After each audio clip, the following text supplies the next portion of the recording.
Today we celebrate the memorial of Saint Charles Borromeo. Saint Charles Borromeo is the patron of educators, formators, spiritual directors, those who have speech impediment,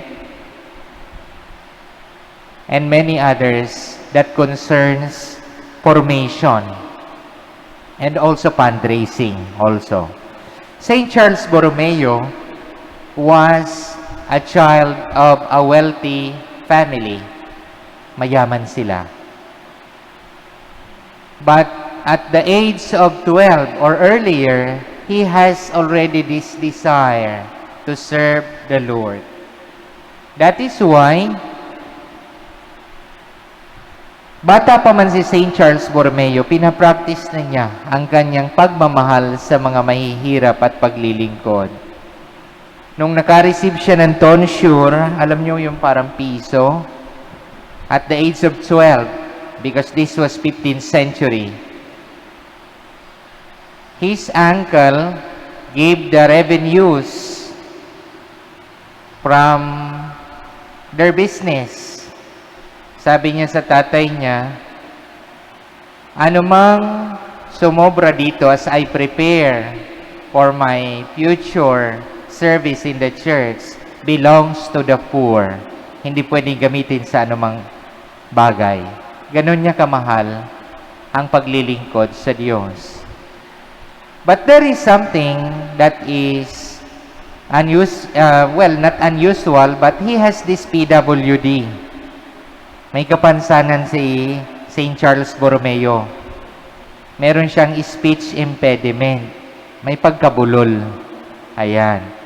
So, with this, hindi ito naging hadlang upang siya'y maging eloquent preacher and also fighting for the Reformation in the church, especially of the Protestant Reformations. Kasama niya during the time sina Saint Ignatius of Loyola.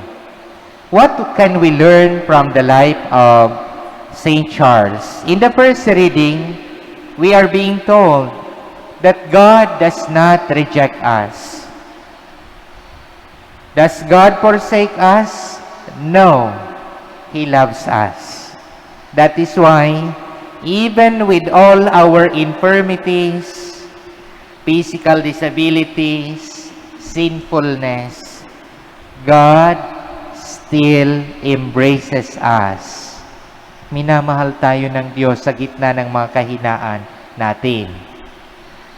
In the Gospel, we are reminded to remain humble, just like Saint Charles Borromeo.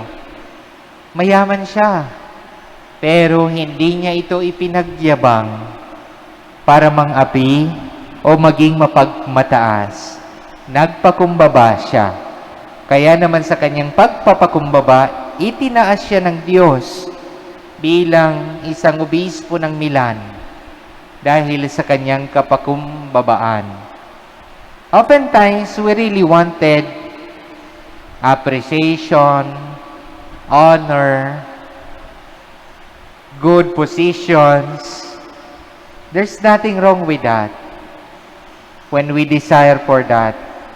But, kahit na daw tayo ay nasa mataas na posisyon, sana nakatapak pa rin ang ating paa sa lupa.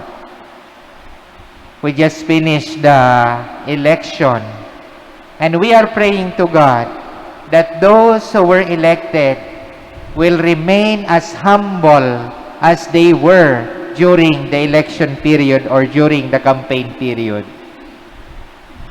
Madalas, sinasabi natin, yung mga nahalal nung kampanya, araw-araw makikita mo sa kalye.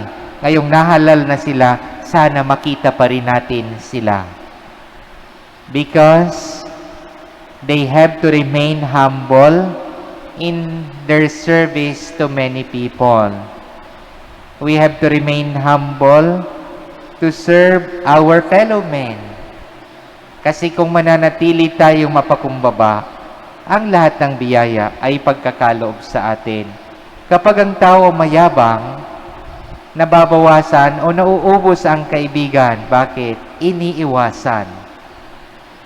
So let us continue to be humble despite all the prestige, position, ranks, titles, or whatever we possess, talents that we have, because these are all from God. Amen.